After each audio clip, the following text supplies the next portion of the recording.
Peace. So I wanna continue in the examination of Moorish science and the phrases and the passwords and so on. It's not passwords, pardon me, but the phrases that we often utilize, that we often hear, that Moors will speak and say, you know what I mean?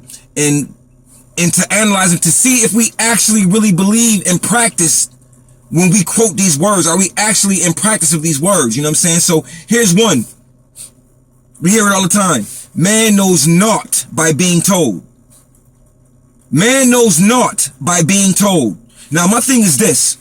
As Moors, we know where that comes from and what it means on the surface.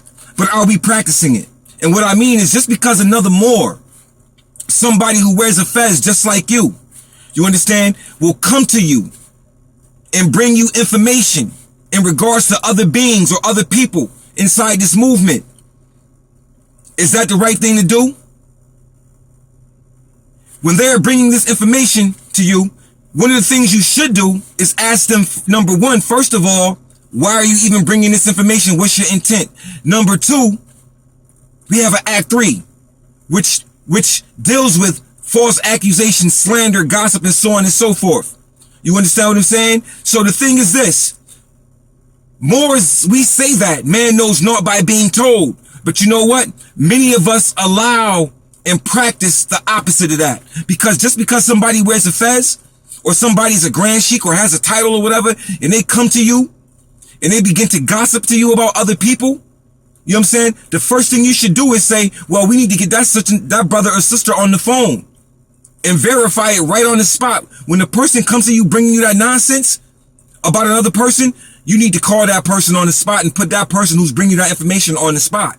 That's what you need to do, instead of just listening to that person, because you don't know the intent of that person and why they may be possibly misleading you. They may be misleading you because they're dirty and they want the light off of them, so they put it somewhere else, but they're dirty. The person who usually brings you gossip, you understand, or stories, usually have something themselves to hide. You see what I mean? Because the reality is, it is not accusations of gossip or slander when it is the truth. When a person tells the truth, it is not gossip or slander. But when a person seeks individuals out to whisper in their ear, then of course it may be gossip and slander. So when we say man knows naught by being told, we actually need to be demonstrating that principle, that statement, because a lot of you Moors, y'all don't do it. You'll listen to somebody else because they have a fez on, and you'll buy into the gossip and the slander that they are spitting about others without giving those brothers and sisters a fair chance to see if it is what it is. You have to do a fair investigation when it comes down to these things. You got people with all types of extravagant names inside the movement running behind others and causing gossip. Causing conflict and problems due to gossip and slander, because they themselves actually are the dirty ones. They're child molesters. They're drug dealers, and so on and so forth. But they will point the finger at others, you know what I'm saying, and pull no disrespect.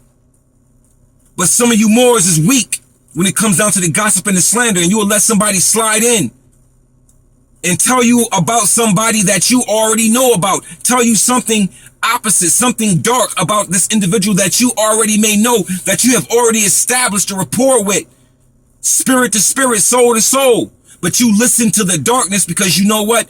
We love the darkness over the light. We like it. Even though we pretend to walk in light, we love darkness. So we will buy into the gossip and the slanders that others give out. But the thing is this, you have to remember, because somebody told you, it don't mean that it's so. And y'all know that. But you use that information, you use that particular phrase and live it out when it's conducive and best for you to live it out. But you don't practice it wholeheartedly. You see what I'm saying? So when certain things go down, investigations have to take their course. You just can't take a person's word for it because they come in and give you some darkness about another person, man. Do the investigations. Do the research. There's always a paper trail. You see what I'm saying? So you can't run around here, you know what I'm saying, having good Moors being chastised or lied upon from dirty, stink, filthy Moors. who hide themselves behind a clean, polished coat of hypocrisy. And they wear it well because nobody's checking for it. Because if I speak the language and I sound good and I sound intelligent with this Morris science language and I have the right so-called etiquette as you perceive it to be so-called the right etiquette, then you feel good when I'm around, quote unquote, because that's a good Moor right there. But that good Moor is a dirty, filthy Moor. That's what he is, or that's what she is. And whenever they come to you bringing you that nonsense, you have to practice. Man knows not by being told. This has to be practiced. It has to be practiced. It has to be enforced, man, because people are going to violate Act 3 all the time consistently because they themselves are trying to achieve whatever they're trying to achieve. And the only way they can achieve it is by destroying another person's character.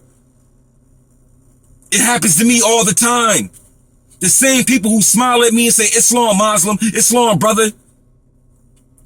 Behind my back, they talk about me like mad. But it's okay. Because they have to deal with the repercussions and the consequences of being hypocrites. I don't. Because I don't get down like that. And anybody who know me knows. All I'm going to do is tell the truth. That's pretty much it. I don't have anything to gain. I'm not seeking reputation or fame like others is or others are. Pardon me. I'm not in this for a coup d'etat or to overthrow something and try to make it my own and try to manhandle it. It don't work like that. So again, I'm going to say to you, we got to practice man knows naught by being told because people are gossiping and slandering on purpose. Again, to shield and hide their own dirty actions, their own filth. You understand what I'm saying? Because we see you. We see you, and you good Moors who listen to that nonsense, you need to begin to question again. You got to question, why is this individual bringing me this information about somebody I have established a rapport with? And I just don't see what this person is seeing. My thing is, if you bring something to me, you better bring some actual fact and some actual proof. The letter of the law to me, because I don't deal with the gossip or the slander.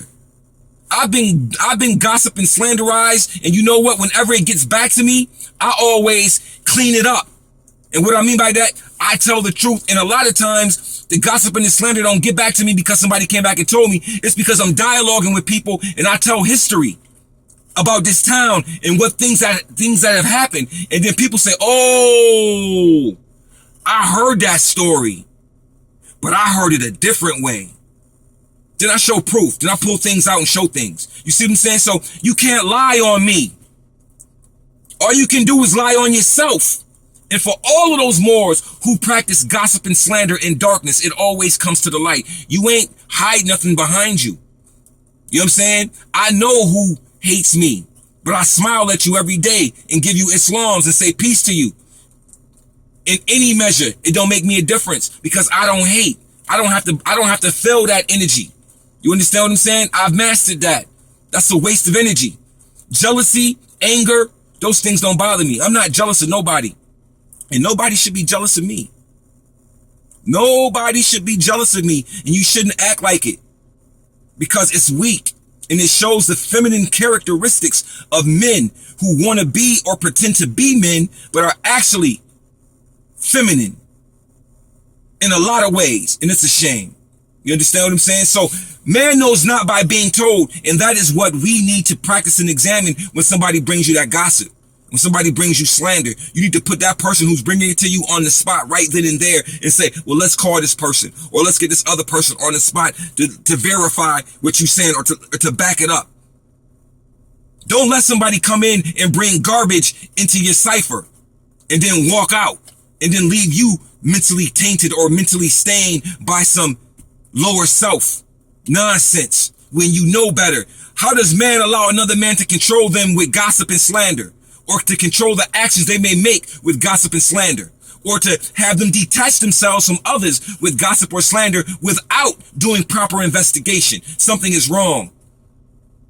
We all deep in this Moorish science temple. We all smart and intelligent, and we got the spirit of the prophet, but you can't do a simple investigation? Truth is one of our principles. You understand? We must become these principles. Stop fronting, y'all. And all you gossiper and slanderers and gossipers and backbiters who run around from administration to administration whispering in the ear about other people. And for those of you who listen to it, you failed miserably. You're F students. Man knows not by being told, but all of y'all are being told something and you buy into it and you believe into it. You're F students, man. A shame. A shame. Wake up. Stop being F students and get back on your game.